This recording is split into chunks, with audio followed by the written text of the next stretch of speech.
இந்த வீடியோவில் நம்ம பார்க்க போகிற topic 10th standard civics 3rd யூனிட்ல மாநில அரசு என்னும் தலைப்புக்கின் கீழே வர மாநில சட்டமன்றம் த ஸ்டேட் லெஜிஸ்லேச்சர் பற்றி தான் நம்ம பார்க்க போகிறோம்.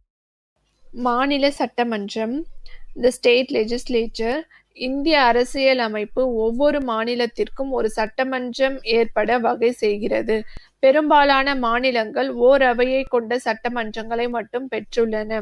சில மாநிலங்கள் ஈரவை சட்டமன்றங்களை கொண்டுள்ளன. கீழவையானது மாநில மக்களின் பிரதிநிதிகளை கொண்டுள்ளது. மேலவையானது ஆசிரியர்கள், பட்டதாரிகள் மற்றும் உள்ளாட்சி உறுப்பினர்கள் ஆகியோர்களை பிரதிநிதிகளாக கொண்டுள்ளது. சட்டமன்றம்ங்கிறது முன்னாடி பார்த்த மாதிரி மாநில அரசோட சட்டமன்றம், மத்திய அரசோட சட்டமன்றம் மாதிரி ஒரு சில மாநிலத்தோட சட்டமன்றங்கள் ஓரவையாகவும் ஒரு சில மாநில சட்டமன்றங்கள் ஈரவையாகவும் நடைபெற்று கொண்டு வருகின்றன. அதுல இப்ப சட்டமன்ற பேரவை, கீழவை, the legislative assembly lower house பத்தி நம்ம இப்ப பார்க்கலாம். மாநில சட்டமன்றம் பிரபலமான ஓர் அவையாகும். இது மக்களால் நேரடியாக தேர்ந்தெடுக்கப்பட்ட உறுப்பினர்களை கொண்டது. சட்டமன்ற உறுப்பினர்களின் எண்ணிக்கை அதிகபட்சம் 500 பேருக்கு மிகாமலும் குறைந்தபட்சம் 60 பேருக்கு குறையாமலும் இருக்க வேண்டும். சட்டமன்றத்தின் பதவிக்காலம் 5 ஆண்டுகள் ஆகும். இருப்பினும் 5 ஆண்டுகள் முடியும் முன்னரே சட்டமன்றம் கலைக்கப்படலாம். நம்ம அடுத்ததா தமிழக சட்டமன்றத்தின் அமைப்பு, கம்போசிஷன் பத்தி பார்க்கலாம். தமிழக சட்டமன்றம் 235 உறுப்பினர்களை கொண்டது. ஆங்கிலோ இந்தியன் வகுப்பினரில் ஒருவர் ஆளுநரால் நியமனம் செய்யப்படுகிறார். தாழ்த்தப்பட்டோர் மற்றும் பழங்குடியினருக்கு சட்டமன்ற தேர்தலில் தனி தொகுதிகள் ஒதுக்கப்படுகின்றன. அடுத்தபடியாக அமைச்சரவை மற்றும் அமைச்சரவை குழுக்கள், கேபினெட் அண்ட் கேபினெட் கமிட்டிஸ். அமைச்சரவை என்ற சிறிய அமைப்பானது அமைச்சரவையின் உட்கரு ஆகும். இது கேபினெட் அமைச்சர்களை மட்டும் உள்ளடக்கியது. அவற்றில் 2 வகைகள் உள்ளன. அவை ஒன்று நிரந்தரமானது, மற்றொன்று தற்காலிகமானது ஆகும். அடுத்தபடியா நாம பார்க்க போறது சபாநாயகர், ஸ்பீக்கர், அவரை பத்தி. சட்டமன்ற உறுப்பினர்களிடையே சபாநாயகர் மற்றும் துணை சபாநாயகர் தேர்ந்தெடுக்கப்படுகின்றனர்.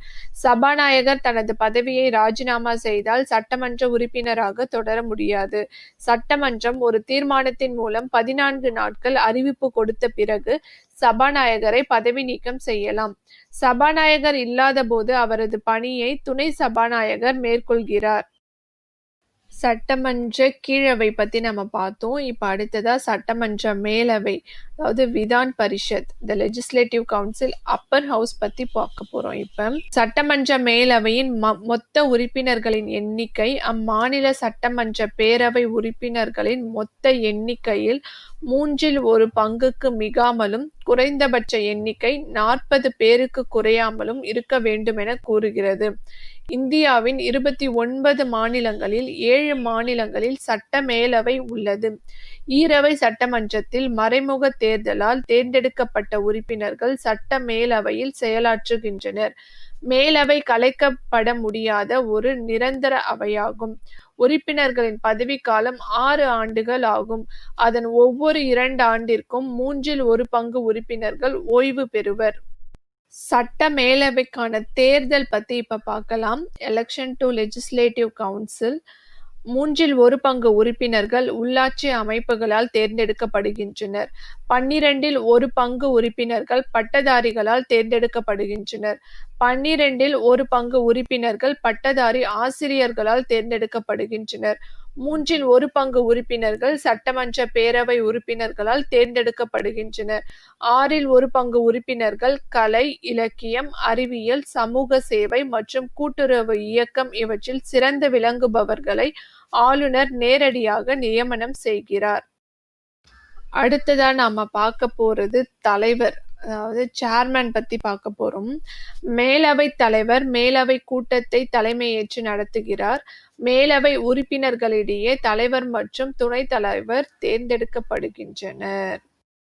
சட்ட மேலவை உருவாக்கம் அல்லது நீக்கம், Abolition or creation of legislative councils.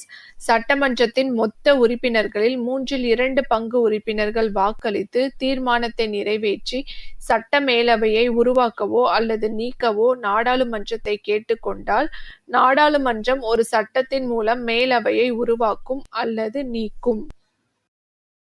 அடுத்ததாக சட்டமன்றத்தின் செயல்பாடுகள் functions of the state legislature.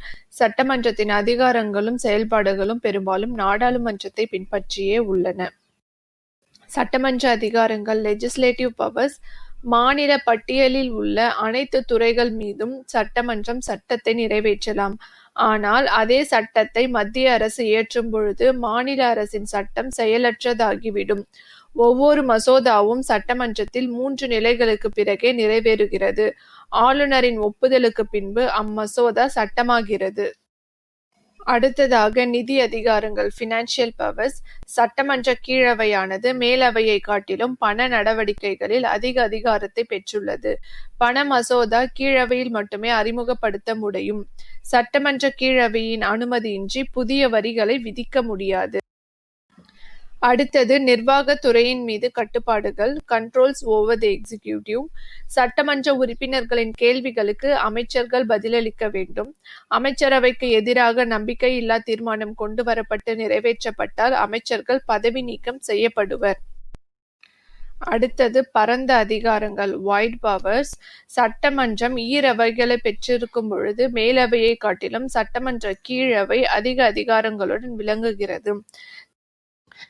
இந்த வீடியோ உங்களுக்கு பிடிச்சிருந்தா லைக் பண்ணுங்க, ஷேர் பண்ணுங்க, கமெண்ட் பண்ணுங்க, மறக்காம சப்ஸ்கிரைப் பண்ணுங்க.